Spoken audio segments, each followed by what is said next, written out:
Hello दोस्तों, नमस्ते, प्रणाम। कैसन बानी रउआ लोग? तो रउआ सबनी के बीच में एगो हम बन्ना बन्नी सहारा गीत लेके आइल बानी जौन बहुत ही लाजवाब, बहुत सुंदर बा।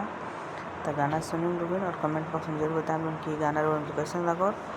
और चैनल के लाइक शेयर सब्सक्राइब कर मत भूलें लोगन। तो चलिए रउआ सबनी के बीच में हम बन्ना बन्नी गीत सुनावे जाता नहीं। बन्ना ठोके अपन करामावा कैसे सपरी, बन्ना ठोके अपन करामावा कैसे सपरी।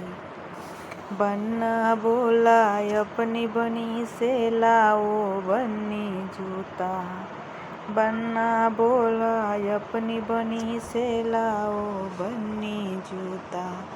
दौड़ी दौड़ी बन्नी गई लेके आई कुत्ता, बन्ना ठोके अपन करामावा कैसे सपरी, बन्ना ठोके अपन करामावा कैसे सपरी। बन्ना बोला अपनी बनी से जाकर लाओ टाई, बन्ना बोला अपनी बनी से लेके आओ टाई। दौड़ी दौड़ी बन्नी